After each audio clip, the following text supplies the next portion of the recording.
Do you take their point, Neville, don't you, that it seems like he can do whatever and it doesn't cost him a vote? Yeah, he's in the celebrity class, and that, this generates, obviously, news for him, and that seems to outweigh everything.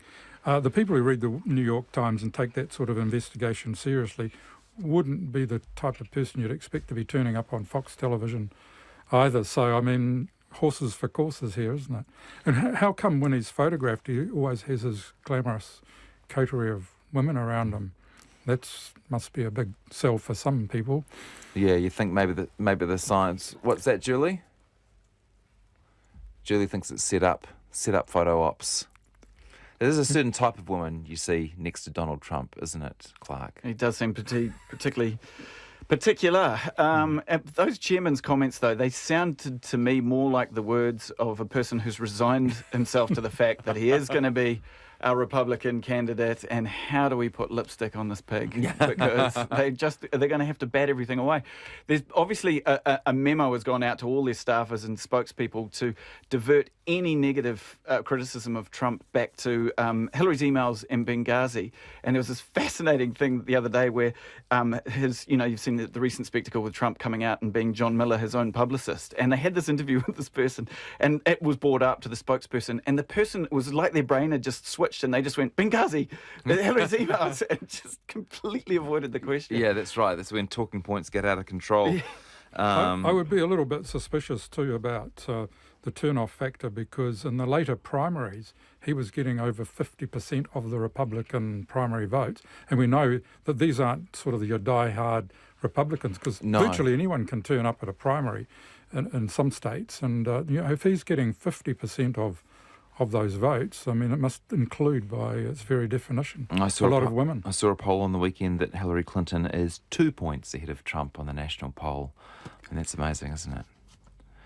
Speaking of politics, I'd like to spend a minute or so talking tax cuts as we have you in, Neville. The government has let out a bit of a suggestion there may be some big tax cuts coming. The Prime Minister says there's no point in giving tax cuts worth $1 billion. They would prefer to leave it for a year or two and give $3 billion worth. Do you agree with that plan? Yes, well, a minor tax cut, a few cents in a dollar doesn't really cut it. It might make a big difference fiscally to the government, but it doesn't really relate to a lot of people. But what he's suggesting is that as the surplus builds up and we're being overtaxed, in Australia they've virtually done the same thing. What you do is you change the thresholds. There they increase the top tax bracket, which is actually 38 cents on the dollar, much higher than ours at 33. They're going to lift it from 80 to 87. Ours is sitting around about 70,000, I think. So that would be where the tax cut comes. The criticism, of course, will be that this is for the middle income people, but these are also the people that were targeted in Canada with a similar type of move. So there's no point in giving tax cuts at the bottom, because virtually a whole third, if not more, of the population on low incomes don't pay any income tax at all, effectively. In fact, they get money back. They still have to pay GST. And the people at the top, well, there's so few of them, that's not going to make a lot of difference. Someone suggested actually by text when we brought up this tax cut topic of cutting the GST. Are you a fan of that? Oh, that's a tricky one, because you lose a lot of revenue that way. That's really where governments are headed, is indirect taxation on consumption, because that captures everybody. And then you don't have to have all these... in income, of course, it's progressive, so a lot of people don't pay any and others pay a lot on the top. Clark, with your new low-income life, I guess you're not worried. You're going to be out there fishing, catching your dinner. Earning my own keep, paying my own way. All right, very good. Nice to have you in, Clark Gayford and Neville Gibson. Thanks, guys. Good to see you.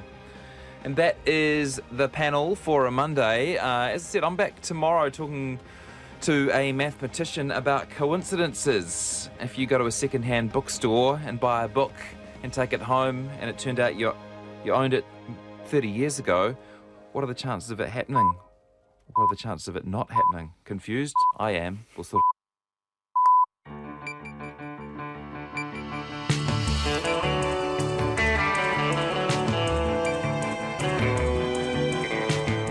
Kia ora everyone, welcome to Checkpoint on RNZ National. I'm John Campbell. On behalf of the Checkpoint team, thank you for joining us. Tonight, 17 in a 3-bedroom, 1-bathroom home. As the spotlight turns on Auckland's housing crisis, we talk to people whose lives are lived at the desperate and overcrowded centre of it. Fish, the MPI report that describes, and I quote, misleading and incorrect data to sustain our fisheries. If MPI knew what was happening, what was done about it, and when was it done? The body and the series of fires on the banks of the Rakaia River. Donald Trump is adamant he's not stupid and the establishment better start taking him seriously. And we're in Queenstown, where the Minister and the Mayor have met about their housing crisis. All of that and more in the next 90 minutes. But first, of course, Katrina Batten with RNZ News. Kia ora, good evening. Mobil has been fined $288,000 for an oil spill in Tauranga Harbour.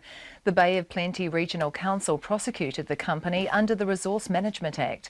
Court documents show the heavy fuel oil spill on April the 27th last year was the result of 2 holes in a corroded 30-year-old pipe. Experts found the pipe, which was located just above the high tide level, has been compromised and the fault should have been picked up during routine inspections. Between 2,000 and 6,000 litres of oil is believed to have spilled into the harbour, causing environmental damage to vegetation and sea life. The clean-up costs almost $1.2 million, which Mobil has reimbursed the council for. Heritage New Zealand has been ordered to pay almost $120,000 to an oil company after it lost a court battle over the burial place of a Treaty of Waitangi signatory, Wiremu Kingi. The dispute begins in 2014 when Heritage New Zealand refused Greymouth Petroleum an archaeological authority for its Kōwhai D site in the Waitara Valley on the grounds it would disrupt the wider cultural landscape. Our Taranaki reporter Robin Martin has more. The company appealed against the decision to the Environment Court in 2015, and in January the court found the drilling would have no effect on cultural sites in the area. In deciding costs, the court said Heritage New Zealand favoured, or gave the impression of favouring, the Aotearoa Hapu's position that Wiremu Kingi was reburied in the Waitara Valley sometime after his death in 1882. Greymouth says it incurred $216,000 in costs, but sought only $129,000. This is Robin Martin.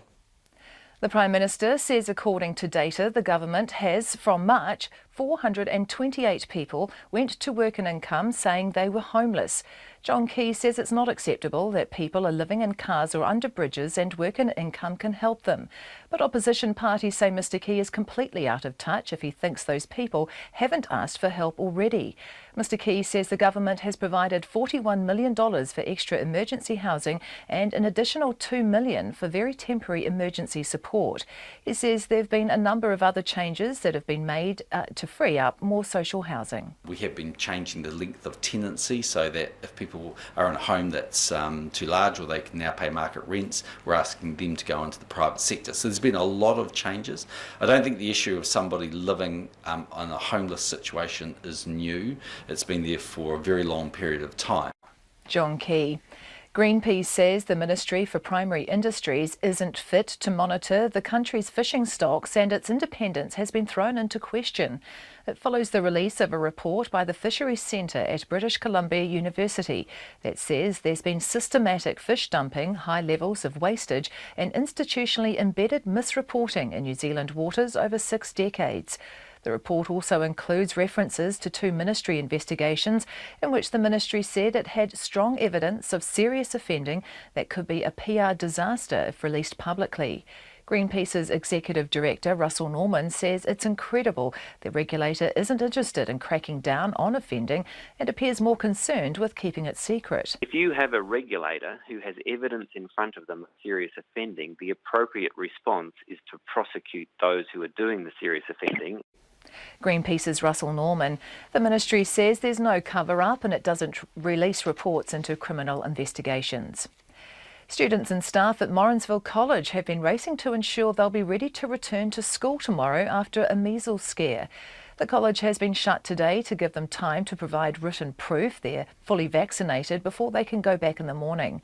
The acting principal, Scott Jenkins, says there's been a positive response to the steps the school has taken after a student was confirmed to have measles.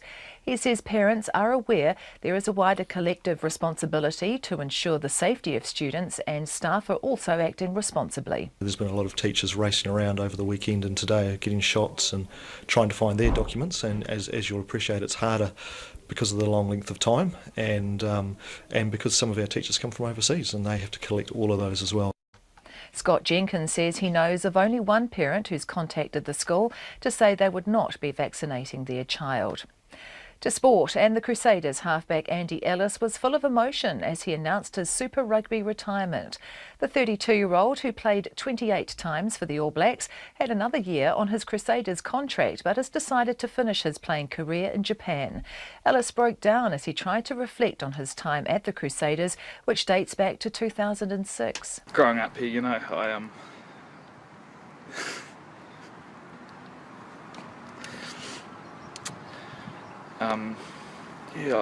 I always just loved the team, growing up, and since I was a little fella. Jesus. Andy Ellis will play his 150th game for the Crusaders against the Waratahs in Christchurch this weekend.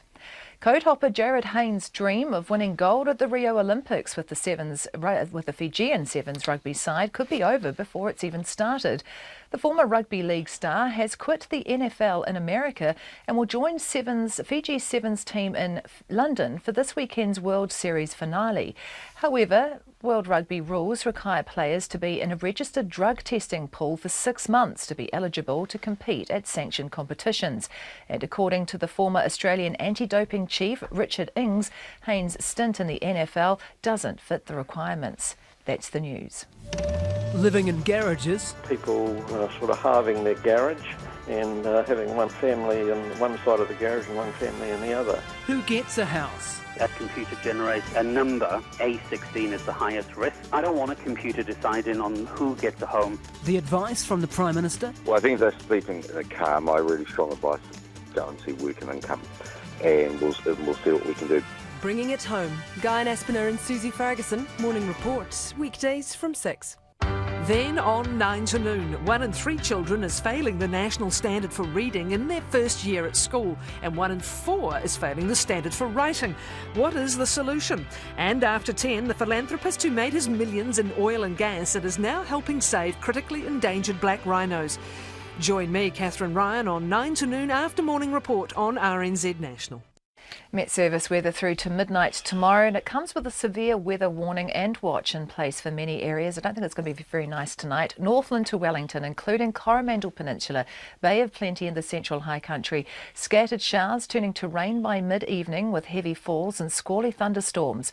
Rain turning to showers overnight, then clearing from most places tomorrow. Gisborne to Wairarapa, brief rain this evening, turning to showers overnight with strong southerly changes, clearing tomorrow. Buller, Nelson and Marlborough, rain with heavy and possibly thundery falls, fine tomorrow apart from isolated evening showers. Westland and Fiordland, occasional showers, some heavy with possible thunderstorms, clearing this evening or overnight, rain developing tomorrow night. Canterbury to Southland, rain in the south spreading north this evening with gale southwesterlies in exposed places, then clearing in the morning. And the Chatham Islands, rain with heavy and thundery falls tomorrow, gale southwesterlies tomorrow afternoon.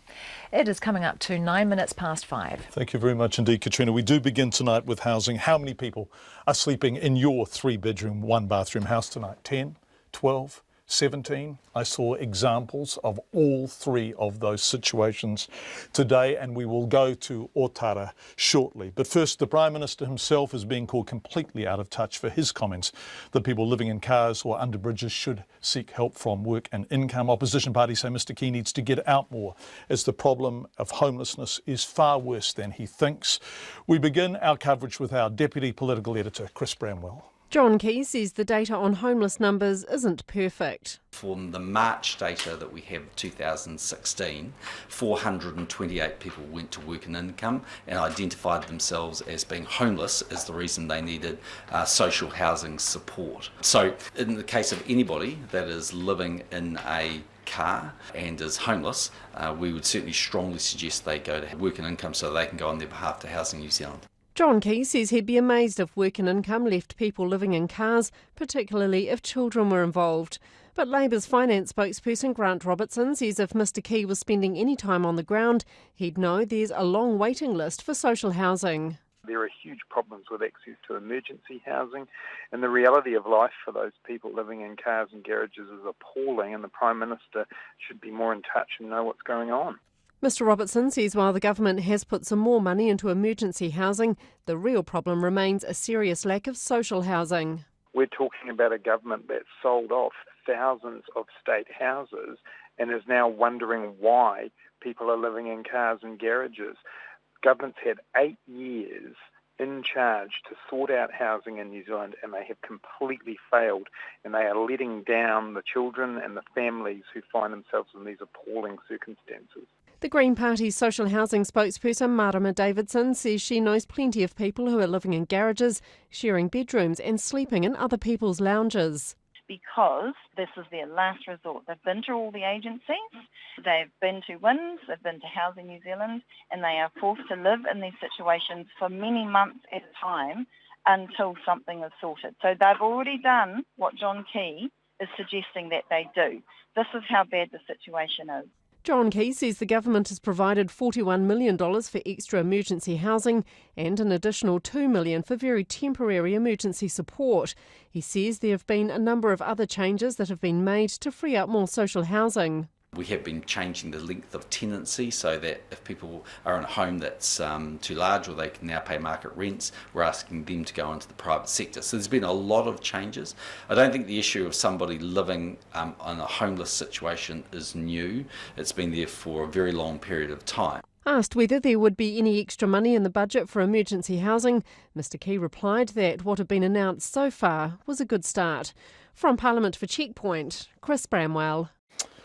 All of this is in response to the Prime Minister saying ask for help on Morning Report this morning. You might have heard that interview. He was responding to the Salvation Army and the Mangere Budgeting Service and their claims that the government can no longer ignore the growing number of Aucklanders in inadequate housing, overcrowded housing and even no housing at all. The PM, of course, said that wasn't good enough and people in that situation should seek help from Work and Income. But people on the ground have told us there's only so much they can do. And a wind source told me they constantly have to turn people down or ask them to wait because there aren't enough properties available. Later in Checkpoint, we're going to talk to Plunkett. Plunkett, of course, have unmatched access to the houses in New Zealand in all our communities where newborn babies and very young children are living. And we're going to discuss with them what they are seeing in the fields. But first, and I hope we have this package ready, in Otara, where we went today, life remains, waiting lists, overcrowding and illness. People in your house? 10. 10. And how many bedrooms? 3. 10 people in a house isn't too bad around here. There's Joy's mum and dad, Joy's 5 siblings, Joy herself and her 2 kids. And what's it like in your house? How many bathrooms have you got for 10 people? 1. And where do your children sleep? In the lounge, on the bed, on the ground. On the ground, and in winter it's cold inside with damp and condensation, and inevitably Joy's kids get sick. What sort of sickness do they get? Chest, asthma, rashes, breathing problems, yeah. It's common around here, that stuff, isn't it? Yes.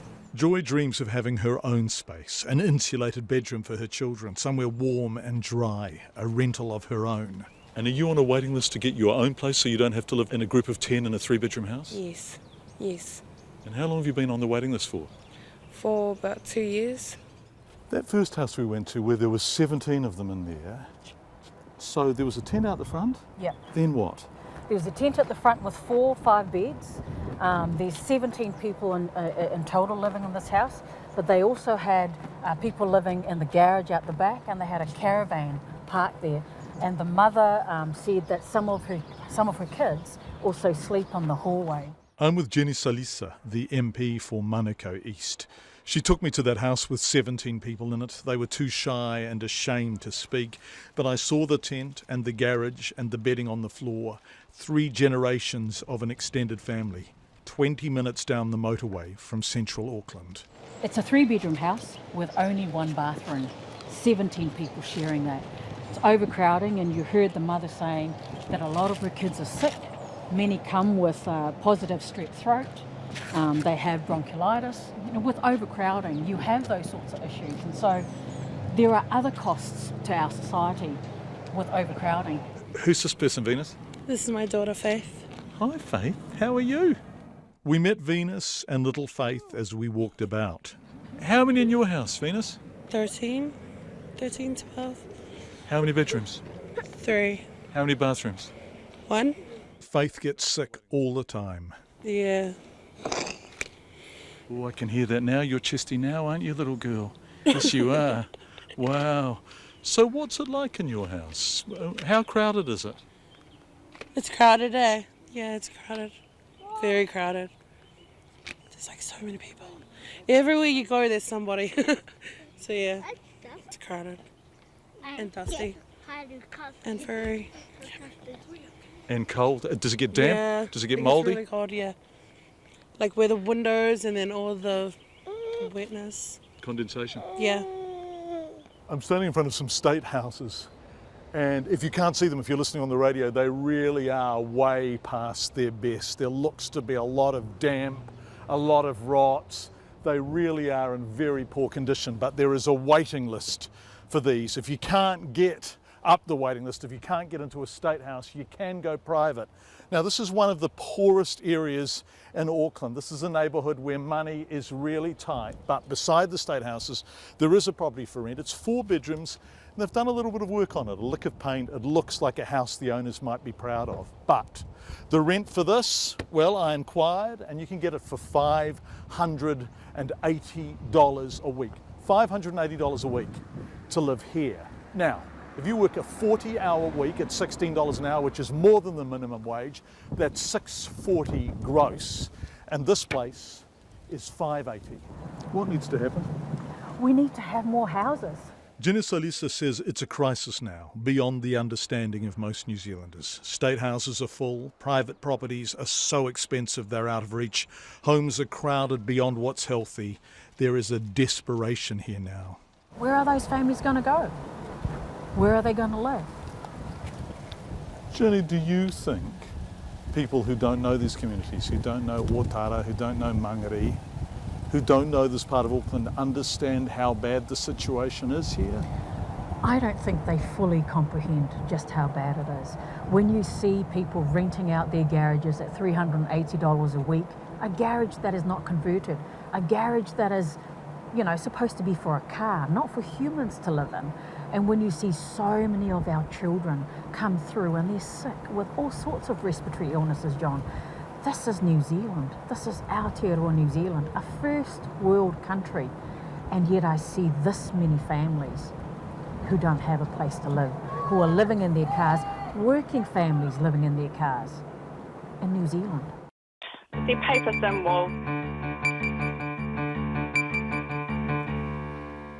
We will have more on the housing situation in Auckland later in the program, and also in Queenstown coming up. Also coming up next, a damning report on the number of fish caught in New Zealand waters puts the true catch at nearly 3 times official figures. The Minister for Primary Industries, Nathan Guy, joins us live. We do have Nick Smith to discuss the situation in Queenstown coming up before 5:30.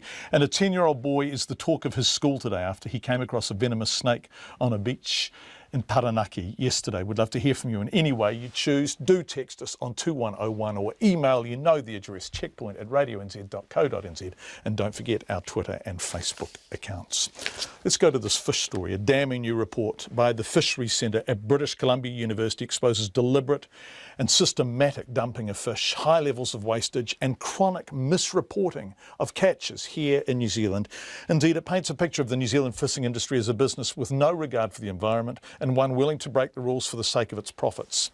Now, environmentalists say the report shows the Minister for Primary Industries isn't fit to monitor the country's fishing stocks, and its independence has been thrown into question.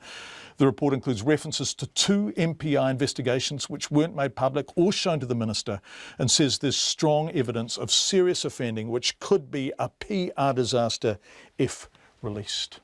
Catherine Hutton has been looking at all of this. The study's lead researcher, Glenn Simmons of Auckland University, says MPI is well aware of the fish dumping and underreporting outlined in the study. The Ministry's known about this since before the quota management. There's numerous reports, and following the introduction of quota management, there's been numerous investigations. They well know what the problems are. 2 MPI investigations, Operation Hippocamp and Operation Achilles, estimated between 20 and 100% of some quota species from every haul were discarded. In the second investigation, the Ministry admitted it had recorded serious offending, which, if made public, would threaten the country's sustainable image. It says, the resulting damage that could be caused not just to MPI but to the New Zealand fishing industry and economy as a whole could be extensive. The sight of large, perfectly good fish being systematically discarded in such large quantities could have a huge negative effect, as it could easily stir up an emotive backlash from not only the New Zealand public, but from international quarters as well.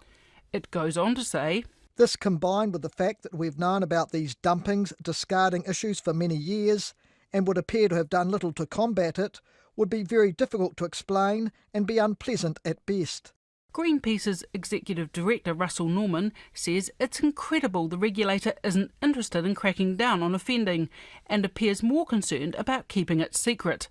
Well, MPI is supposed to be acting on behalf of the people of New Zealand to regulate the fishing industry. Instead, they seem to be working for the fishing industry to protect them from this evidence of serious offending. If you have a regulator who has evidence in front of them of serious offending, the appropriate response is to prosecute those who are doing the serious offending. Forest and Bird spokesperson Jeff Key calls the comments jaw-dropping. It's critical that where there is unlawful behaviour by the industry, that it is pursued and prosecuted. And it's also critical that the information that we're making fisheries decisions on as a country is based on facts and where the facts aren't covered up. But the Ministry denies a cover-up, saying it doesn't release reports into criminal investigations. Its Director of Fisheries Management, Dave Turner, says the 2 operations focused on certain vessels and the findings can't be extrapolated across the entire sector, which he says MPI does a lot to monitor. Over the last 10 years, we've doubled our number of observers at sea. We're now doing around 11,500 days a year, around 1,000 commercial vessel inspections a year. We've led 10 really significant prosecutions in the last period, with fines around 1.2 million, but more importantly, forfeiture of vessels and gear valued at over 23.5 million. Sanford's Industry Liaison Manager, Ellie Undoff-Ley, says they're disappointed by the report, saying it lacks scientific credibility and relies on historic information. She says MPI and its observers are independent, and Sanford doesn't tolerate illegal behaviour. There will always be some rogue fishers, and that's the requirement of the Ministry to follow up on those where it suspects things aren't okay, and we would just urge them to do that because it brings everybody into disrepute. Sanford absolutely lands all the fish that it catches that it's required to land, and we cover that with quota. If we're not able to do that, we will purchase quota off the quota market.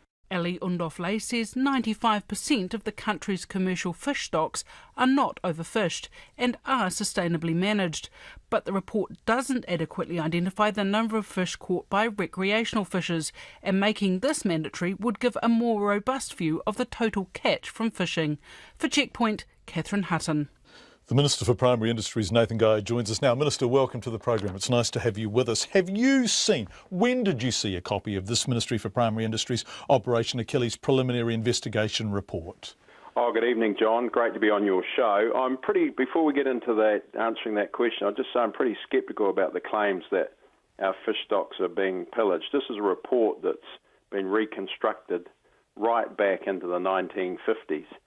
And I have some real concerns about it. Okay, I haven't seen these reports that have been quoted in the reconstruction catch report. I wouldn't expect to see them. Okay, These are criminal investigations. Hold on. The police minister doesn't get given criminal investigation reports.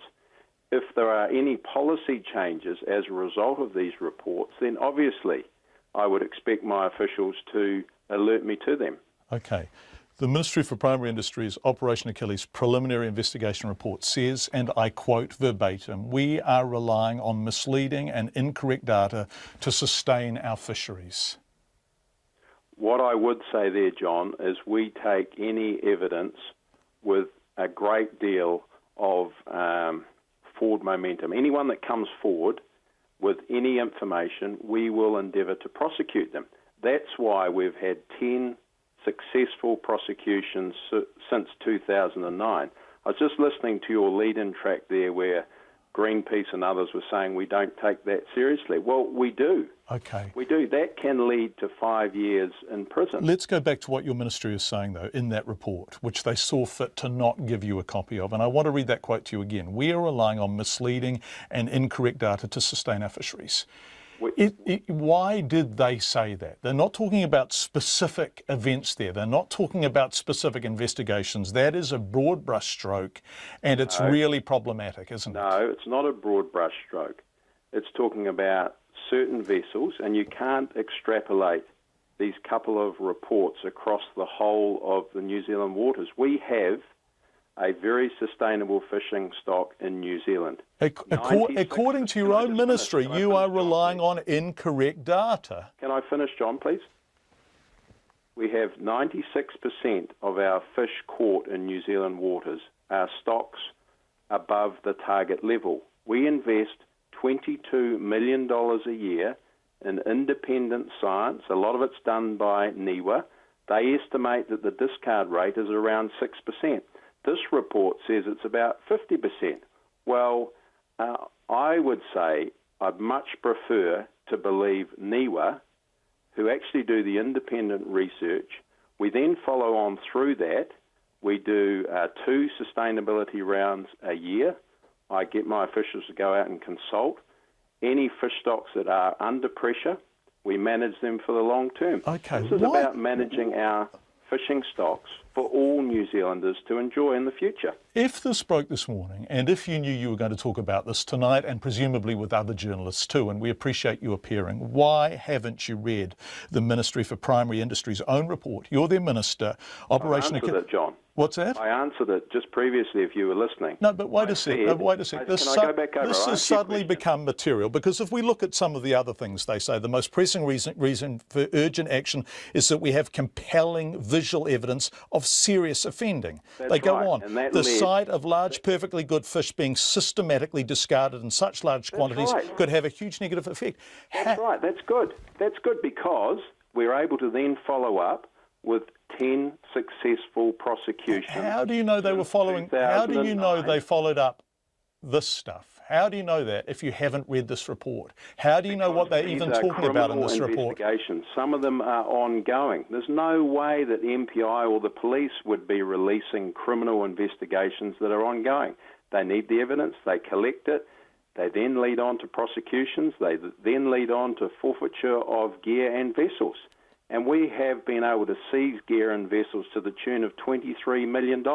We take this very, very seriously, John.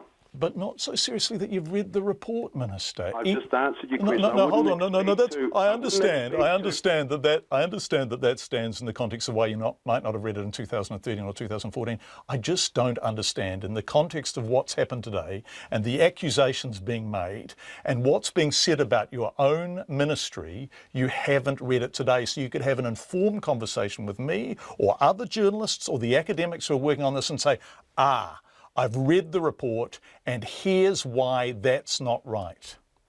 I wouldn't expect to read criminal investigation reports, John. I think I've answered that. Can I lead on and say that we take this very, very seriously? In the last 10 years, we have doubled the numbers of observers operating on our vessels. We've got 11,500 days a year where observers are doing the job that they're doing. We've had 1,000 commercial inspections over the last year. We're rolling out GPS and camera monitoring on these vessels. We're doing a huge amount. We're rolling out electronic monitoring. I think it's unfair to say that in this report that we go back to the 50s and 60s and 70s when you think the EEZ wasn't in place till 1977. The Quota Management came in 1986. The Fisheries Act came in 1996. Actually, we've come a long way, in my view. And yes, from time to time there is misreporting. And yes, from time to time there is dumping.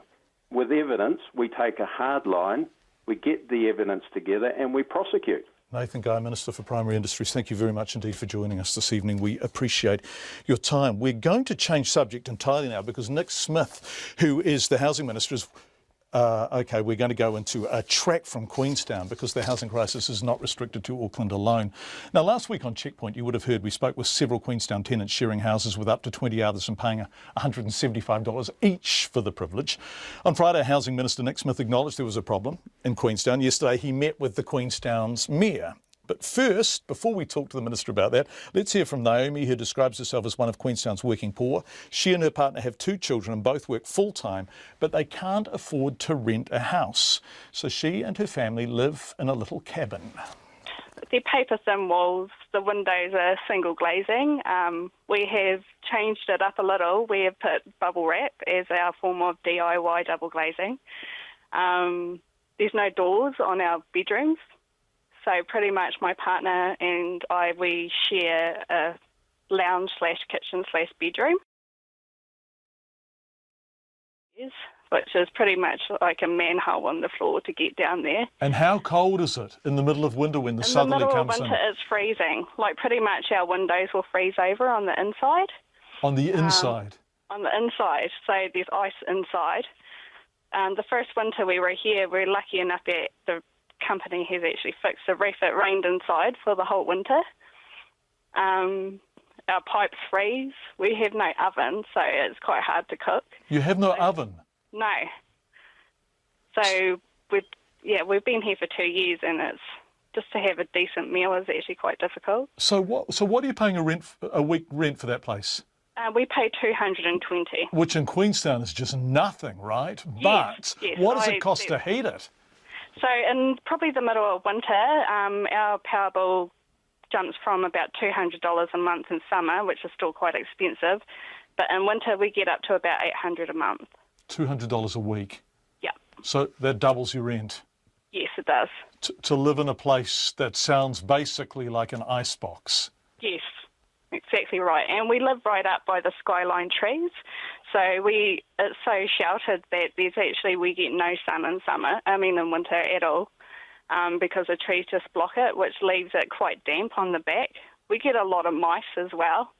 So pretty much every day in winter we're actually killing mice, just there to come in from the back, from the trees. Naomi, why do you stay there in this property?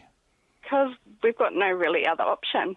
My children go to school here. Yes, we could move back, because I'm from Invercargill. I could move back to Invercargill, but I don't want to take my kids out of school. They're really succeeding here and enjoy everything that there is to offer in Queenstown. And have you and your partner both got jobs? Yes, we both actually have quite well-paid jobs. I would consider ourselves like middle-income family. But you can't afford to live anywhere better than that? No. This is what we just have to deal with if we want to stay in Queenstown. And you want to keep the jobs you've got, and you want to keep the kids in the school they're in? That's right. How common is this kind of thing? Or are people who are in better places scrimping and saving and spending every penny they have on rent? Yes, pretty much. We're not the only family in the cabins. There's quite a few, and they have more children than we do. And they're doing the same struggle, and pretty much no one even knows about them. That is Naomi talking to us before. I think now we have Housing Minister Nick Smith on the phone. Are you there, Minister? Yeah, good evening. No, nice to have you back. You were on Friday. You said you were off to meet the Mayor of Queenstown on Sunday, Vanessa Van Uden. What did you discuss with her?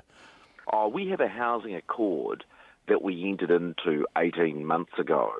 And obviously the boom in the tourism industry has added housing pressures in Queenstown. We've made progress in that we have basically doubled the number of new homes that are being built, but such as the tourism boom and the number of people wanting to live there, that the sector's under even more pressure. And the sort of story that you've run has just emphasised the real people that are affected by that. So what needs to happen in response to the situation that real people like Naomi find themselves in? Well, the issue in Queenstown is not indifferent to some of the planning failures in other parts of New Zealand, in which you've got a number of very wealthy residents who are very resistant to some of the flat land around Queenstown being used for new residential development blocks. And so the key focus of our work with the council is cutting through those planning processes to bring new houses on stream. And that progress has been slower than the government would have wished, but some of that's coming on stream, and I've got another 5 special housing areas that have been recommended by the council that will bring at least another 1,000 houses on stream. There's also some options of using Crown land. Yesterday I visited the existing Wakatipu High School. We're building a new school out in Frankton, and as a consequence, that's a big site. It's relatively close to the city. We're exploring whether we should look to that site as providing additional housing. There are also some serious issues around building consenting. Minister, sorry, can I come in there? That Wakatipu High School project, Wakatipu, when will you know definitively whether you're seriously considering that, whether that would happen? Because obviously that's Crown land, as you say, and I know where it is. It's quite near the CBD, so that's good space to use. Are you seriously considering that, or are you just playing for time here? Well, no, we've visited the site yesterday. I need to have discussions with the Ministry of Education. The new high school is due for opening at the beginning of 2018. My concern with any of these housing projects is there's quite long pipelines from the point of view of getting the infrastructure in place, getting the designs done, and I think if it is suitable for housing, it would be good to get that work done well in advance of the secondary school relocating. There are other properties owned by the Crown and the Council that we are also exploring. There is also a very good housing trust in Queenstown that we need to look to do more with. And give them more money, right? And they need more funding, don't they? Yeah, they do. There's also the very specific issue which was highlighted in your interview around the issue of quality.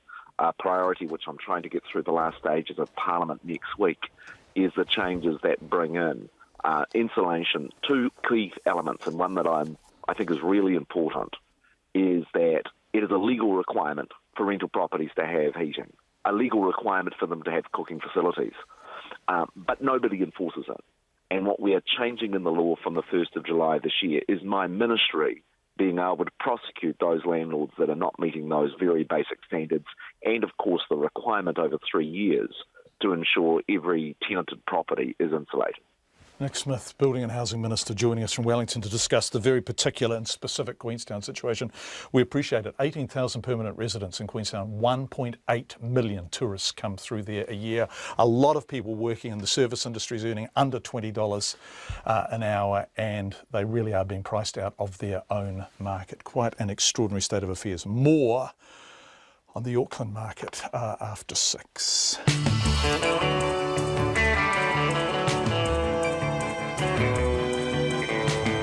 Coming up, no school at Morrinsville College tomorrow unless you've been vaccinated against measles. 800 Wellingtonians weigh in on the city's proposed new animal control rooms. Police say the discovery of a body found near the Rakai River last night is now being treated as a homicide. Plus, Donald Trump reckons he is not stupid. All of that and more coming up in the next 20 minutes or so. Katrina Batten, I'm so sorry we are so late, but here are the 5:38 headlines. Mobil has been fined more than $250,000 for a heavy oil spill in Tauranga Harbour last April after a prosecution taken by the Bay of Plenty Regional Council. Court documents show the spill was the result of 2 holes in a corroded 30-year-old pipe. The clean-up cost almost $1.2 million. Another Waikato school has had a case of measles confirmed. Students and staff at Fairfield College in Hamilton who can't provide vaccination records must stay at home until next Monday. A case of measles closed Morrinsville College today, and students have to prove they're vaccinated before they can return tomorrow. A social worker in South Auckland says some families aren't getting housing for years, even when they ask for it. Housing groups say more people are having to live out of garages or cars because they can't afford rental costs. The Prime Minister, John Campbell, says he's confident people sleeping rough will be provided for if they go to work and income, but opposition parties say he's completely out of touch. Environmentalists say the Ministry for Primary Industries is not fit to monitor the country's fishing stocks, and its independence has been thrown into question. It follows the release of an international report saying there's been systematic fish dumping, high levels of wastage and institutionally embedded misreporting in New Zealand waters over 6 decades. Main Rakaia Road near State Highway 1 in Canterbury could be closed for days as the police carry out a forensic examination at the scene where a body was found last night. The woman's body was discovered near a hedge by the side of the road. The police believe it's linked to a spate of fires in the Selwyn riverbed and 2 fires on either side of the Rakaia River yesterday. Those are the headlines. I'll be back at 6 with more news, sport and weather. Don't leave the room. 6 is so soon. Sorry, Katrina. Turning to business now with Nona Peltzer. Nona, Kiwi Property and the Services Index. Yeah. We're in the spotlight today. That's right. Well, tell me what they are. Well, I'd be happy to. The Kiwi Property, that's a company, a public listed company, and they hold a lot of retail assets, including the Sylvia Park Mall, which is a really big retail centre in Auckland. And they've been doing a lot of work there. They've got lots of plans for it. And they revalued their portfolio over the last few months. It went up 17%, and what did that translate into? 17% year on year. Yeah, you know what that translated into? No, a near doubling of their full year net profit to, wait for it, $250.8 million. So is that sorry, forgive me, is that a book profit? If they're just revaluing their... No. That's actually a proper profit. Money in the till. Profit. That's money in the till. Proper profit. Wow. Yeah, no, they actually made a very good profit. Now, they're a good operation, though. You know, they write this profit against very strong operating performance. And, yeah, so plus the very steep increase there in the value of their commercial property, which, of course, is a lot of it is in Auckland. Not a surprise. Riding that Auckland wave, yeah. Also very interesting is our Performance of Service Index. That's a special index that's performed by the Bank of New Zealand, BNZ Economics, and Business New Zealand. They do this every month, and they've been doing it for a long time. And the last many months, we've been seeing a rise in the performance, what is basically an index of expansion, and we've seen very strong expansion in the services sector. That's the tourism. That makes up 2/3 of our economy, by the way. And we're showing really very strong growth there, not just in sales, but in new orders. So that points to a very healthy underlying economy, as we keep saying here in New Zealand. Yeah. So how did that translate to the markets, you might ask? How did that translate into the markets? Yes, well, it was very little change today, as a matter of fact. Just down 2 points. Just at the close there, it just dipped into the red. Hardly at all any change, 6,914. The New Zealand dollar was also little changed. It lost a little bit of ground against the US dollar at 67.7 cents, 93 cents Australian. And you might also wonder, what was the leader this day? And it was Xero. Yes, Xero once again outperformed the market, rising 5%. Yep, as you said. Excellent. Thanks very much, Nona. Nona Peltier, our Auckland Business Reporter, joining us live in the studio. See you tomorrow, Nona. Thank you. A medical centre in Morrinsville has rostered on extra staff to cope with an influx of people wanting vaccinations in the wake of a case of measles in a college student. Morrinsville College was closed today to give parents time to supply written proof that their children are fully vaccinated before they can go back to school tomorrow. Our reporter Joe O'Brien has been looking at this. The Morrinsville Medical Centre has put on an extra nursing clinic to meet requests for measles shots today, and extra admin staff to respond to calls and process students' vaccination reports. Most of the vaccinations sought were for younger children or older adults, along with a few college students seeking booster shots. Bronwyn O'Sullivan brought her daughter Amy in for a second shot this morning, so she will be able to go back to college when it reopens tomorrow. She says it's a timely wake-up call. I think it's good that people just are aware that it's not gone, it's still in the environment, so we need to keep on top of it and keep our children healthy. Daughter Amy was relaxed about the school's closure, but supportive of its stance. Well, school being closed is always a good thing, but it's good on their part to give people a chance to get immunisations. Otherwise, like they said, there wouldn't be much teaching staff because they're all down getting their immunisations today. The Morrinsville Medical Centre belongs to Pinnacle Midlands Health Network, a primary health organisation which says it's reaching its 95% target for 8-month-old immunisations in Waikato. But despite those rates, the PHO's medical advisor, Rawiri Kenan, says it's not a surprise the Morrinsville surgery has been swamped following the measles case. There's always pockets, and I think that's the challenge. 95% is the target. We're not there everywhere, and so we need to keep driving for that target, around the country, and that's why we need to be at 95% to lower the chance of these outbreaks. Morrinsville College Acting Principal Scott Jenkins says there's been a steady flow of parents providing documentation of their children's vaccinations. I think they realise that it's a wider collective responsibility for all of us. So we've had people emailing in their documents, coming up in person. It's been a really positive response. Mr Jenkins says while it's disappointing to have to keep students away, closing the school today was a necessary step. We don't like any students missing any school whatsoever. However, the wider needs must be met. So we don't want anybody to be away from school. However, we have no choice in this and we have to follow those instructions. Trish Green has one child at Morrinsville College and says she's happy to follow the guidance of the medical authorities on vaccinations. She says while her children were up to date with their measles jabs, she wasn't. I just had mine because apparently we only had one and it hurts. It was so sore. Acting Principal Scott Jenkins says he only knows of one parent who has contacted the school to say they won't be vaccinating their child. That child will have to stay home until next week. He says he won't know how many of the remaining 700 students won't be returning until the college reopens tomorrow. In Morrinsville for Checkpoint, Joe O'Brien. 14 minutes to 6, presumptive US Republican presidential nominee Donald Trump says he hopes to be able to work with British Prime Minister David Cameron in spite of the latter calling him stupid, divisive and wrong for his views on Muslims. Earlier this month, Mr Cameron said he would not apologise to Mr Trump for calling his proposed ban on Muslims entering the United States stupid and wrong. In an interview with Piers Morgan for ITV's Good Morning Britain, Mr Trump said he was not stupid. The British Prime Minister David Cameron recently said he stands by his comments that your position on Muslims was stupid, divisive and wrong. Yeah. He wouldn't retract them and he wouldn't apologise for saying that. Honestly, I don't care. It doesn't matter. I mean, it's fine. But if you're president and he's the British Prime Minister... It looks like we're not going to have a very good relationship. Who knows? I hope to have a good relationship with him. But it sounds like he's not willing to address the problem either. Would you like David when Cameron... it was brought up... Would you like him to withdraw the particular comments that you're stupid, divisive and wrong with your view about Muslims? Well, number one, I'm not stupid, okay? I can tell you that right now.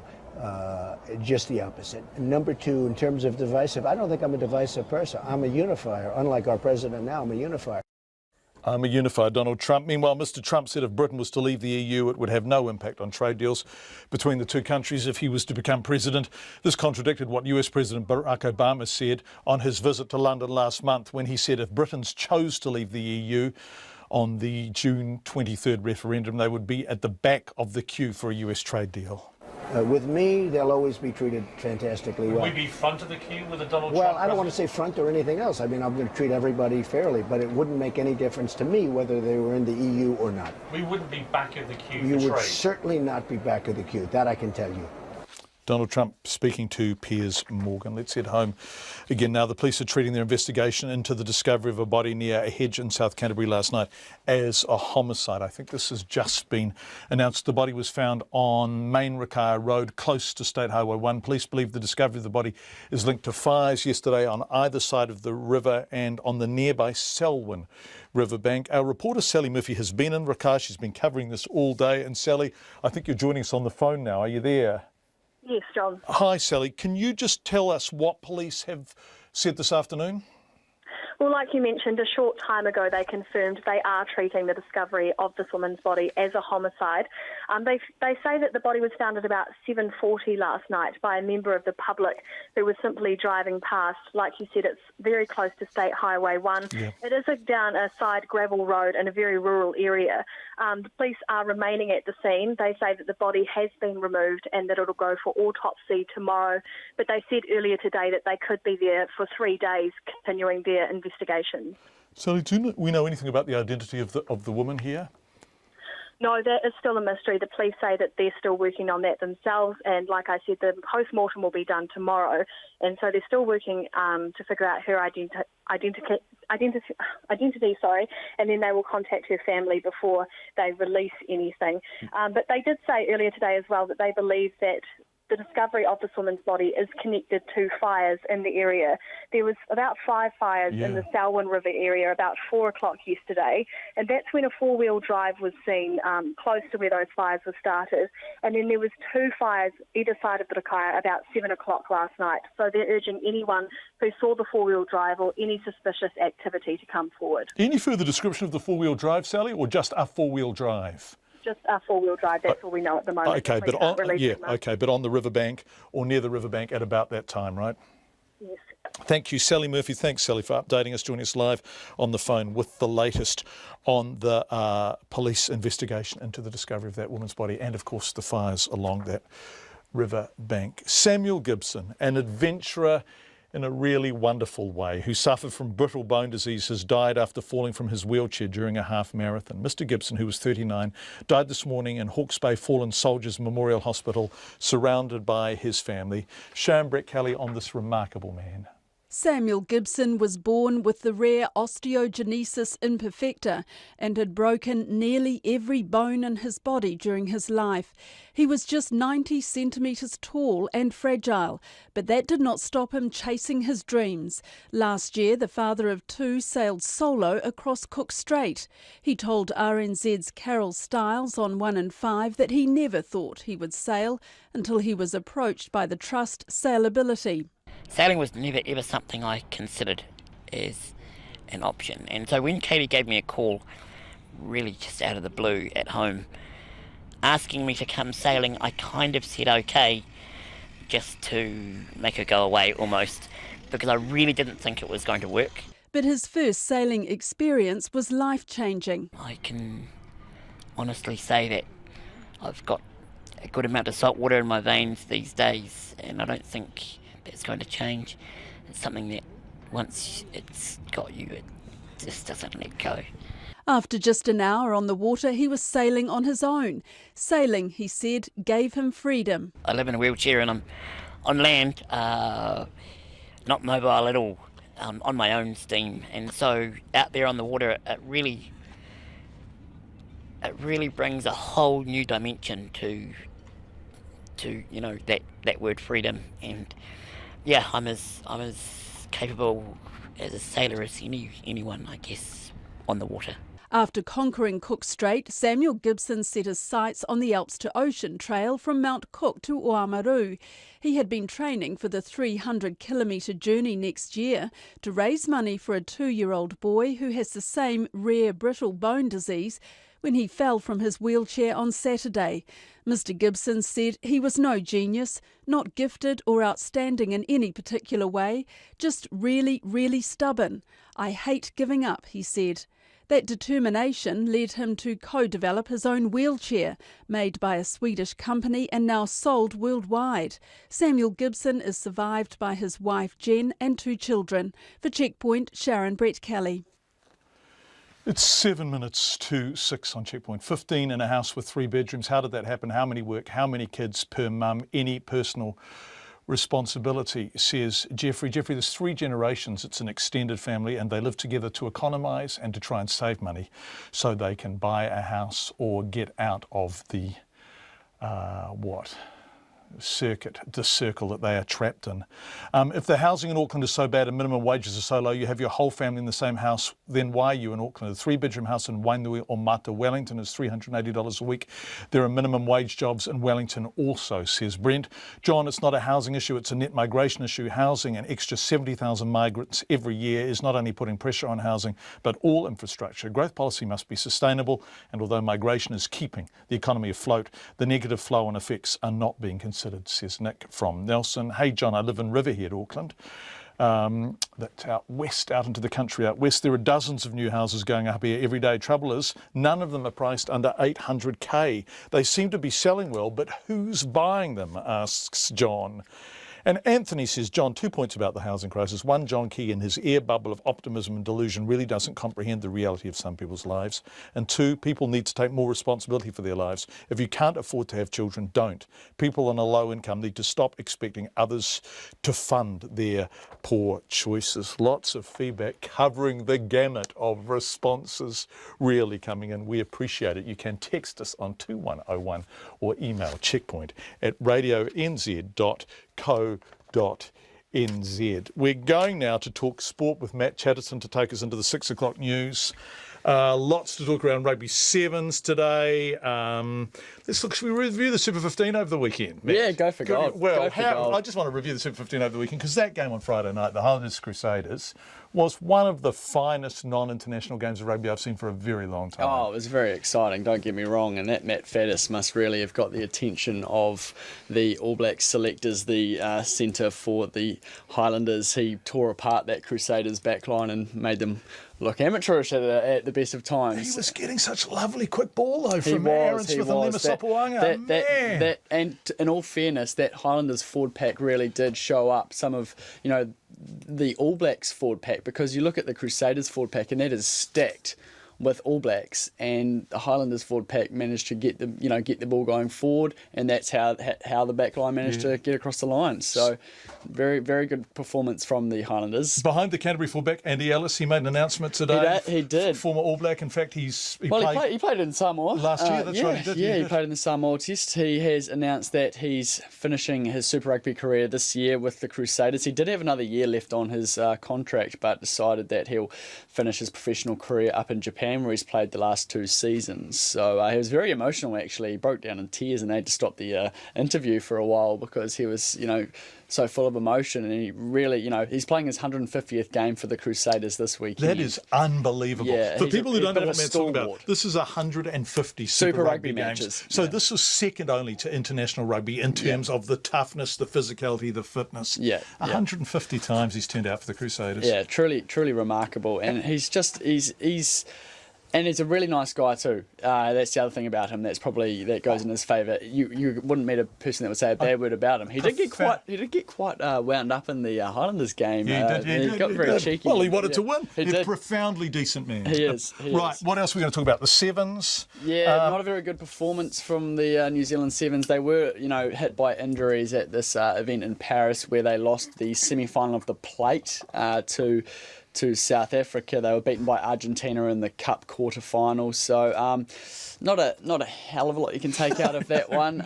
They've got London next week, so they'll be looking to improve. That's the last event on the World Series calendar before they get to Rio.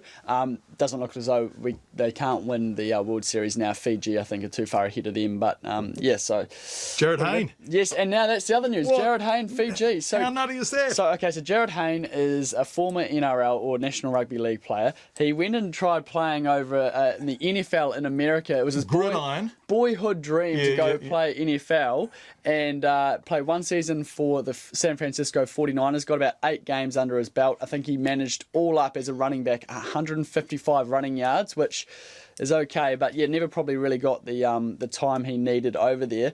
Just today announced that he's packing it up, and he's got his other dream he wants to chase now, which is the Rio Olympics. Okay, so, we've got 2 minutes, and we're going to talk about Stephen Adams, because you're going to play a bit of audio from Kenny McFadden. Kenny McFadden. Anyone who grew up in Wellington knows that Kenny McFadden is the man. Yes. Well, I mean, look at what happened to Stephen. Now, Stephen's on the world stage. He's playing in the biggest series of his life tomorrow, the NBA Western Conference Finals. That isn't the full final. The final was against Eastern Conference and Western Conference. But the Oklahoma City Thunder, who Stephen plays for, are playing against Golden State Warriors. Now, for people who are somewhat familiar with NBA, Golden State Warriors is the team that Stephen Curry plays for. He's the reigning MVP in the NBA. He can pretty much make a shot from anywhere on the basketball court. He is an absolute freak. And Stephen Adams is playing against him. They have lost 3 times to the Golden State Warriors in the regular season, OKC. But in a series like this, it is a little bit different. So I actually asked Kenny earlier today whether he thinks Oklahoma can beat Golden State, but he did have to admit he was a little biased, so his answer does go in favour of OKC. OKC is the only team that got players that is capable of shooting the lights out, just like Golden State. And you need more than 1 or 2 players. You need a whole team of defenders, offenders, players. We need chemistry. You need everything. But OKC has, like I said, 2 of the best 5 explosive players. And if they're on that game, there's nothing that no one can do about it. Yeah, so that was Kenny McFadden there talking about his former pupil that he trained up through high school years, Stephen Adams, who will be playing in the NBA Western Conference Finals tomorrow against Golden State Warriors. That game, first game starts at 1 p.m. New Zealand time tomorrow, so we will have all the updates you need tomorrow afternoon, and it promises to be a great series. Best of 7, so they have still got 7 games to win it to get into the finals. So yeah. Matt Chatterton, thank you so much. Matt, talking sport wonderfully.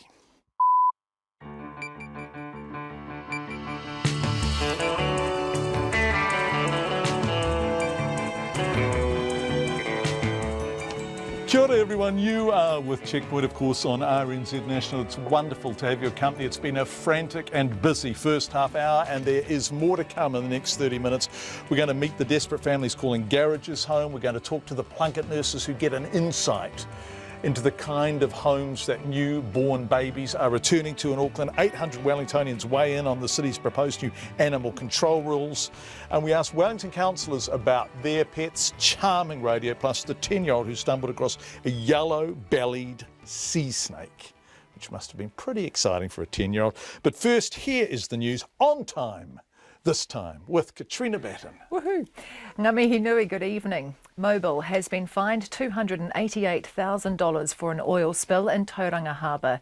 The Bay of Plenty Regional Council prosecuted the company under the Resource Management Act. Kate Pereira Garcia reports. Court documents show the heavy fuel oil spill on April the 27th last year was the result of 2 holes in a corroded 30-year-old pipe. Experts found the pipe, which was located just above the high tide level, had been compromised and the fault should have been picked up during routine inspections.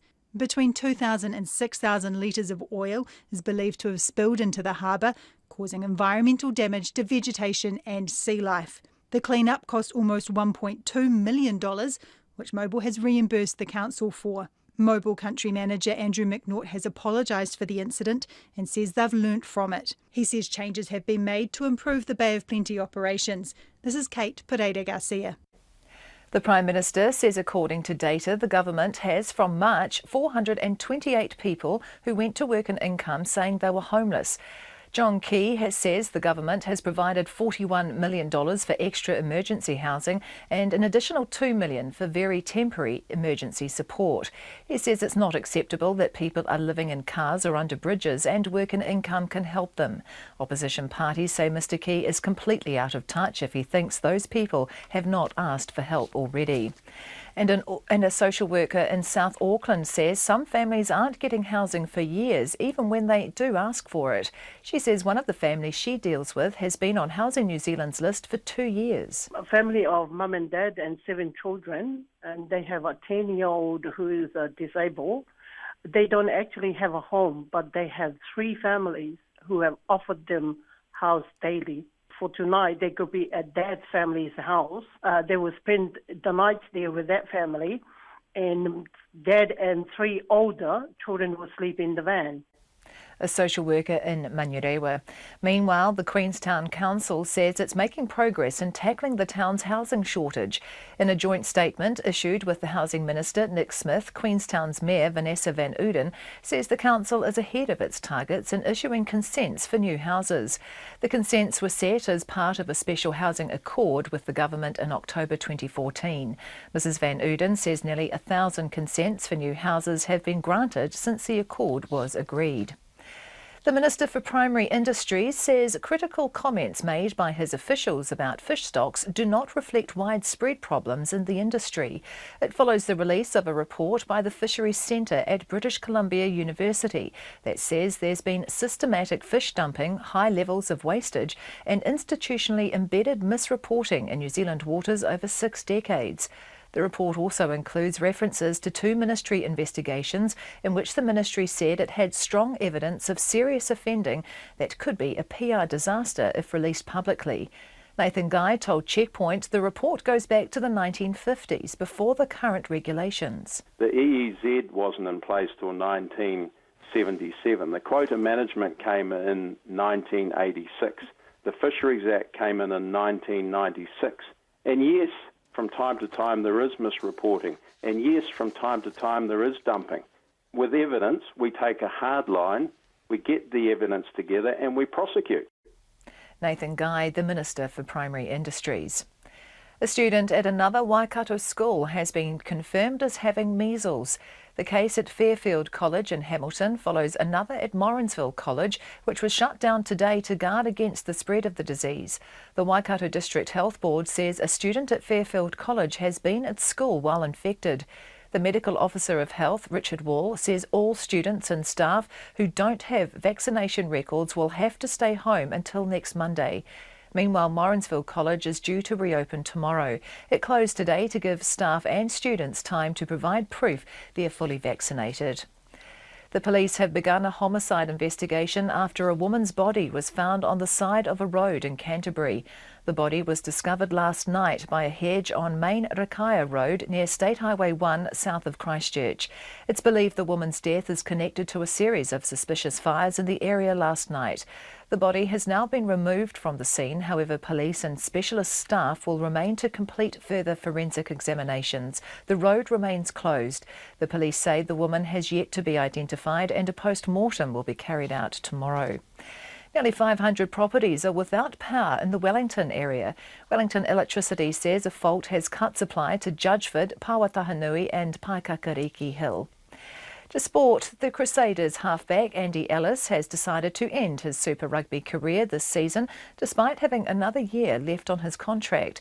The 32-year-old will play his 150th match for the Crusaders this weekend against the Waratahs after debuting for the Red and Blacks back in 2006.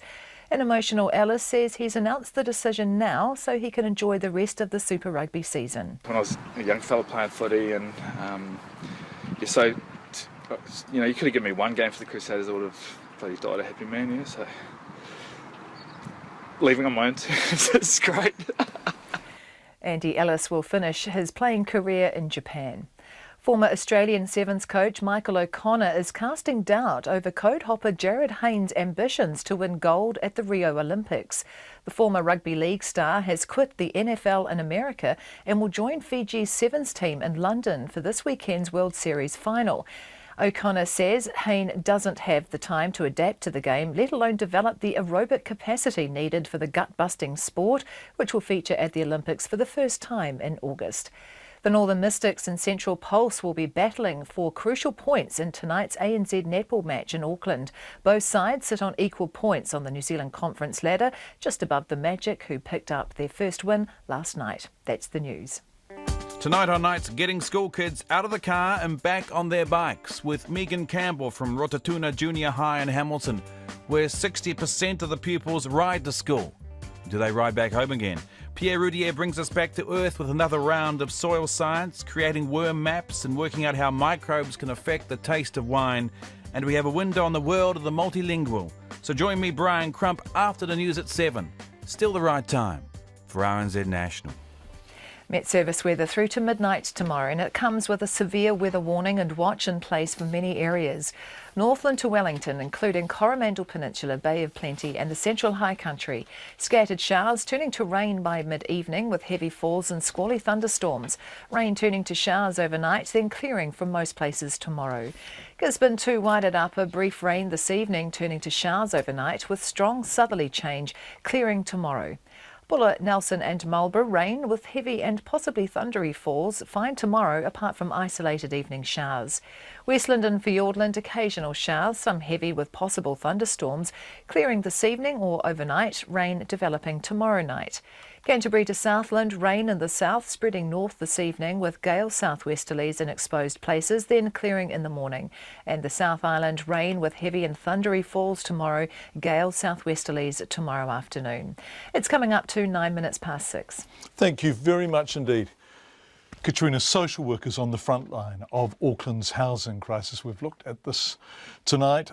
We've gone out to Otara and spoken to people out there. We've heard from the Prime Minister. But now, well, we're talking to people who work in these homes. And they say the reality is families with children are asking for help, but they're not getting it. They say many families have bounced between government agencies and some spend years waiting for a roof above their heads. Our Auckland reporter Mohammed Hassan reports. This morning, Prime Minister John Campbell told Morning Report there aren't enough houses for everyone. And he had some advice for those struggling to find somewhere to live. My really strong advice is go and see work and income.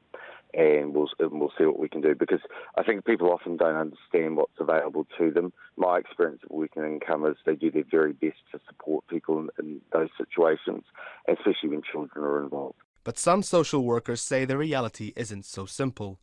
For 4 years, Metua has been working with families in Manurewa that have fallen through the cracks. A family of mum and dad and 7 children, and they have a 10-year-old who is disabled. They don't actually have a home, but they have 3 families who have offered them house daily. For tonight, they could be at Dad's family's house.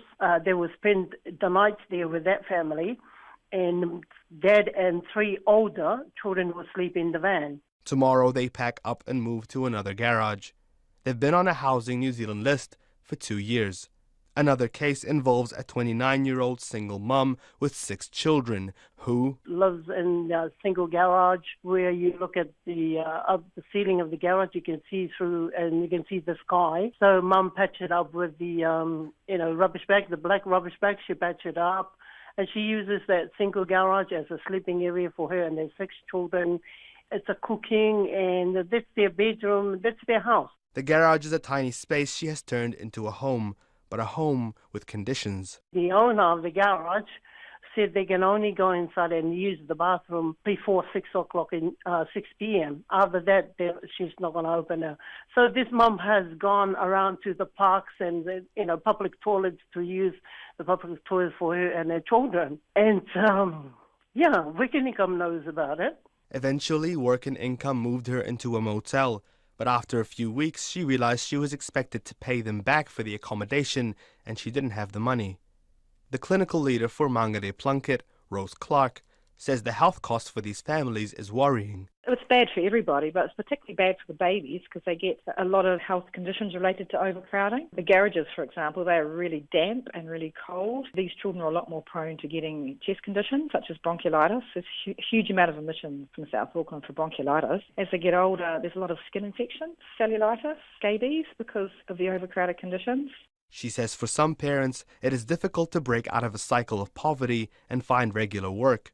For others, it means both parents working day and night, and they're still not earning enough to pay for accommodation or even buy food for the week. Probably 3 or 4 times a week on average, I'd be getting food parcels from social agencies because the nurse will go round, see a pantry completely empty. They might say the kids haven't eaten since yesterday lunchtime or last night, and so we try and obtain food parcels for them from social agencies. And it can only happen a certain amount of times, and then that agency will say, no, we can't do that anymore. LifeWise Chief Executive Moira Lawler says the system is completely under-resourced. The whole system is at crisis, so something quite fundamental needs to happen. She says real solutions are needed, both for the long term and the short term. We desperately need to invest in more affordable housing. We need a system that identifies people that are desperate for housing and prioritises their needs and makes enough financial support available so that they can afford to be housed and afford to stay there. Until then, it's people like social worker Metua who are left to pick up the pieces, or at least try. Most of the time it's so overwhelming for me, knowing that I leave them and I walk away, knowing that I will only try my best in advocating for them. So this idea that some of the people that are in these situations would get help if they get in touch with Housing New Zealand, if they get in touch with social development or WINS, that's not the reality. No, it's not the reality. No. Metua says people need to understand the conditions, the reality that people are living in before they make assumptions. For Checkpoint, Mohammed Hassan. And we asked the Minister of Social Housing, Paula Bennett, to appear on Checkpoint tonight. The Minister declined to be interviewed. Lots and lots of feedback coming in. We're going to give you a sample. John, I feel for people trying to buy houses for the first time in Auckland, but perhaps they need to look further afield. Here in Christchurch, we have houses out east near the beach where we have prices still starting with a 2. They're only 30-minute bike ride from a brand new city. We could do with more young couples to do houses up. Sure, we have dodgy roads, but things are looking up in the beach suburbs of Christchurch. Hey John, perhaps the government could apply a levy on unoccupied homes. It might be a good impetus to solving the so-called supply side problem, says Alan. And in fact, if I turn the page, I noticed that someone else said the same thing. Re Queenstown Housing, tell this government they don't need to build any homes in Queenstown. They just have to utilise the existing empty homes that are there. I have no sympathy for people who have a property, use it for 1 or 2 weeks in a year and leave it empty for the rest of the year. In this situation, it is greed. What have we come to as a nation? That's a recurring theme. I'm a postie. There are empty houses in the hoods I deliver to in West Auckland. At least one is Housing New Zealand. Others are sold and then left unoccupied for months afterwards. Perhaps property investors should be housing our homeless families, some payback for the big dollars they make. So, thank you for your feedback. We appreciate hearing from you. Our text number is 2101 and our email is checkpoint@radionz.co.nz, although by the look of the number of communications we are getting this evening, you already know that. It is 6:15 on Checkpoint, and let's have a sting.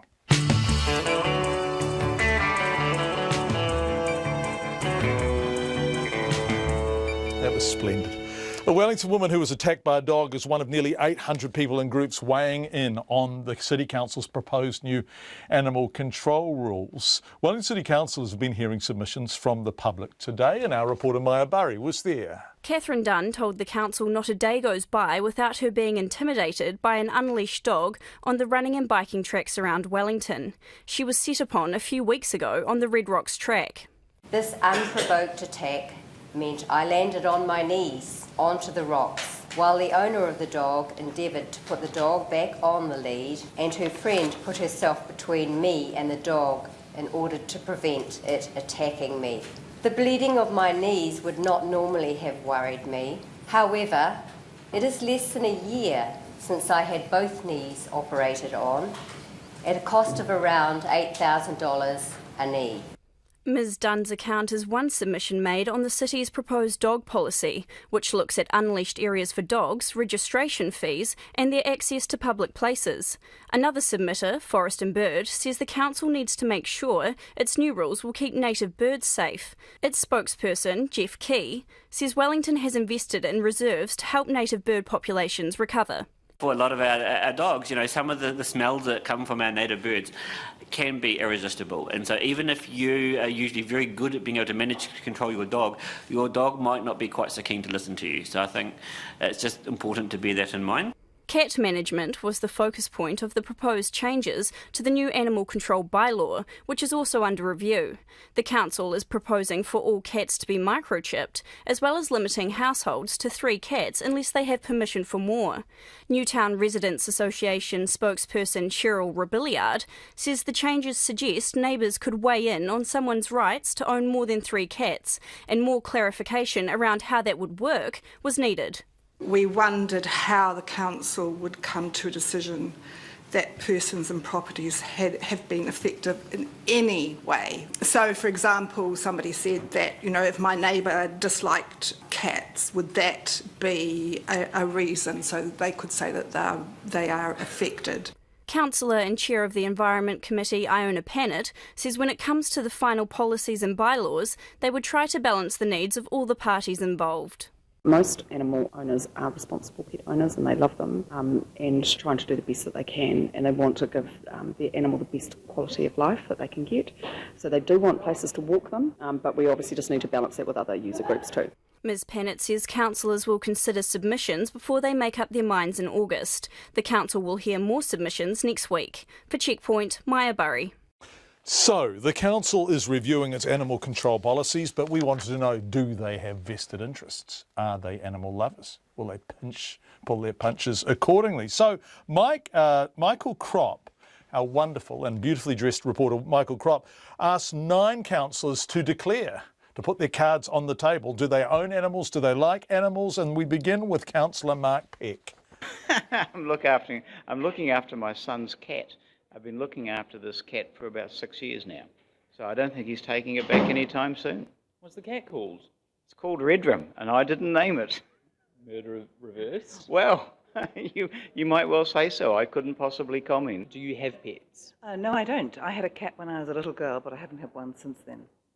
Why not? Well, actually, I have 2 children who are severely allergic to animals. So as children, their eyes would swell up like beaten egg whites if they got near a dog or a cat. So I've always been an animal-free zone. I've always had pets, but we don't now. The reason is that we live in a wildlife area in Karori, where, you know, on a day-by-day basis, we have rare and endangered species around us, particularly kaka, bellbird, a whole number of kakariki in particular. Do you have any pets? Yes, 2 dogs. Do you actually? Yes. Tell me about them. They're the most gorgeous animals. And look, also I'm a staunch animal lover, vegetarian. And obviously in the space there's lots of different interests to balance. So we love birds, we love cats, we love dogs. So we're just trying to make sure that as many people are as happy as possible when we come to the end of this process. I have a lovely stripy cat called Leo. He's 18 months old and he's quite wonderful, but he's also, I am aware of the damage that he can cause potentially to wildlife, including native lizards. When you say quite aware of the damage he can cause, has he shown you firsthand or first paw? So he's an excellent hunter. He brings in mice regularly, 1 or 2 a day. And occasionally he does bring in lizards, which he actually generally leaves alive, but we have to rescue them and put them back out in the garden. We own a dog, golden retriever called Charlie. Fantastic. How old's Charlie? He's 2. So well behaved? He is, because the first thing we did, we took him to dog training. He's been to 3 dog training sessions, well, whole courses, and now he's doing another one. Do you have any pets? I have a chocolate Labrador, yes. How old is the chocolate lab? She is 4 years old and she loves her exercise through the nearby bush, yes. What's her name? Abby. Abby. Family dog? Yes, yep. A very nice dog. Do you have any pets? We do. Yes, we do. We have 2 rabbits. Called Blacko and Donna. Where do the rabbits live? In a hutch. They're not generally too predatory of native birds or anything, are they? No. Well, we live right next to Zealandia. So, when I say right next to, I mean right next to Zealandia. So, we wouldn't have a cat just because we have all the, the birds that come over the fence, and we see all the birds all the time in our trees. So, having a cat there is not particularly compatible. I have some stray pigeons. Because you're in an apartment, so have they made themselves a home? Well, they've actually laid eggs sometimes, which slightly surprised me when I saw the first one. 9 city councillors speaking there to Michael Rupp. There's Helen Ritchie at the end of that report. Right, let's go overseas. Aid agencies are increasingly concerned about vulnerable female refugees, including thousands of single mothers trying to reach Europe. Tens of thousands of them are stuck in Greece while their asylum applications are being processed. The UN says they're vulnerable to sexual assault and face extraordinary burdens. This report from Caroline Hawley from the BBC, of course, who was on the Greek island of Lesbos. Alone with 4 small children and stranded in a strange country. Fatina's husband was crushed to death on an overcrowded dinghy that smugglers had forced the family to board. Daddy, says her 1.5-year-old daughter. Amina was on the same boat. She'd set off from Aleppo with her disabled husband Mohammed. That night, he drowned.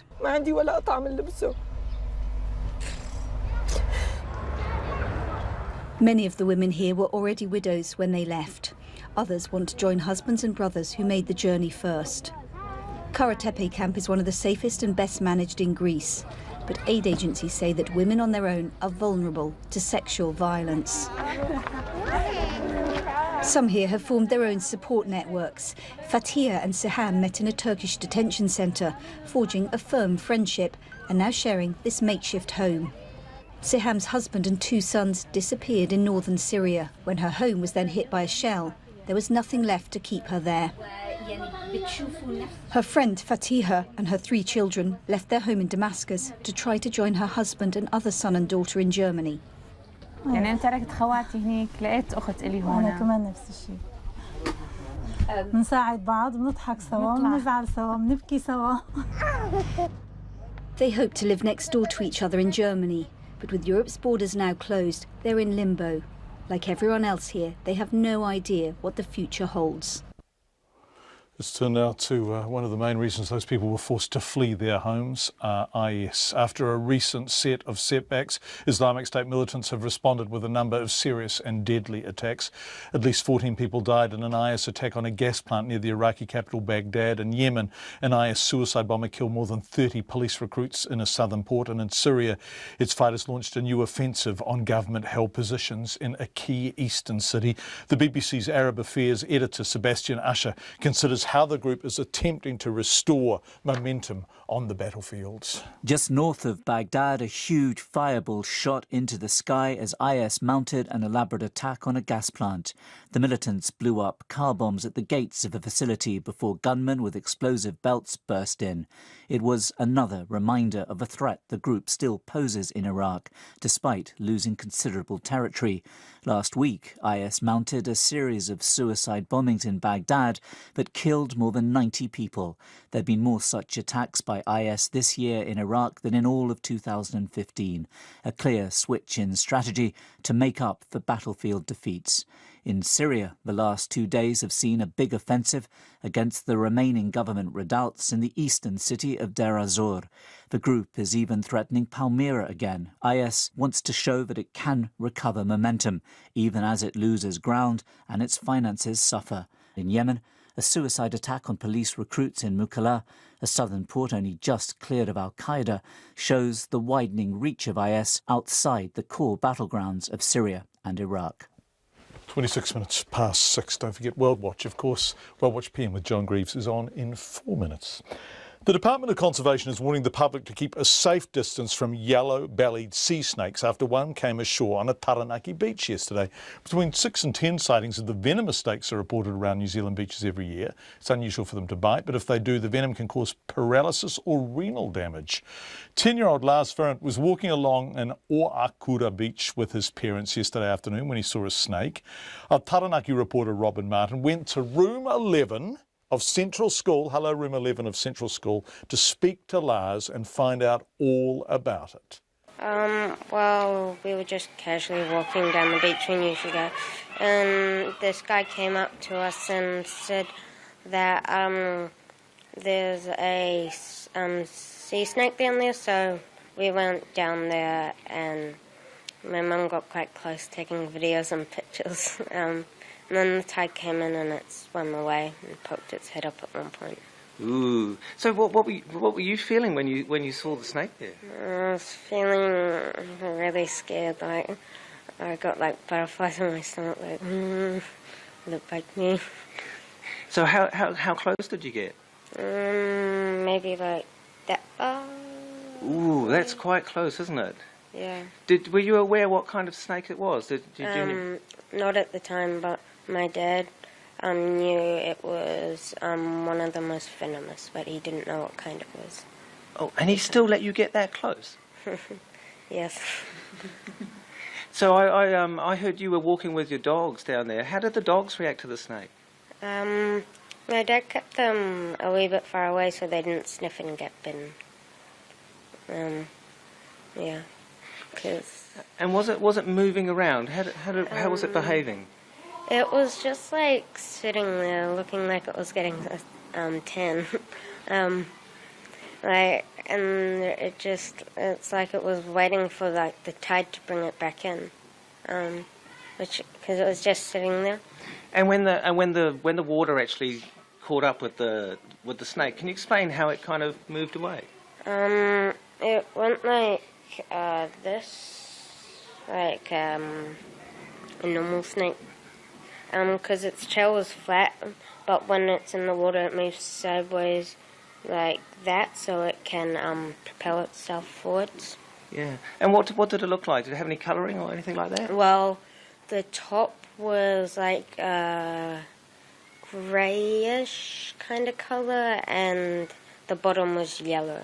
That's why they call it yellow belly snake. And how's it been at school today? Because everyone knows about this. How have your classmates been treating you? Good. Well, it's just they ask you some questions occasionally. Have you got a new nickname like Snake Wrangler or anything like that? Apparently I'm called Snake Boy according to my mum. Lars talking to Robin Barton. At school, pretty exciting thing to have happened. We're going to end tonight with a letter from Jackie Wilkinson. I grew up in a 3-bedroom home with 1 bathroom that housed 8 people in the 70s. It was damp and freezing cold, but back then it was normal where we grew up. No one claimed poverty. We all grew up okay. Our parents loved us and they provided us with the basics. It's not as black and white as the media would like us to believe. There are most certainly poor choices involved in all of this with many families, and it is most certainly not my responsibility to take care of anyone who takes no care for their own future or the future of their children. Maybe an unpopular view with people like yourself, but it is reality.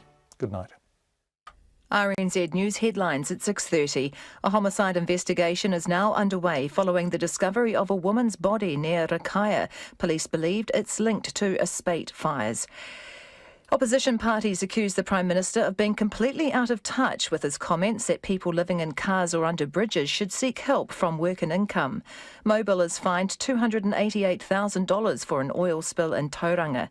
The Minister for Primary Industries says critical comments made by his officials about fish stocks do not reflect widespread problems in the industry. And Fairfield College becomes the second Waikato school involved in a measles scare. Our next news and weather is at 7.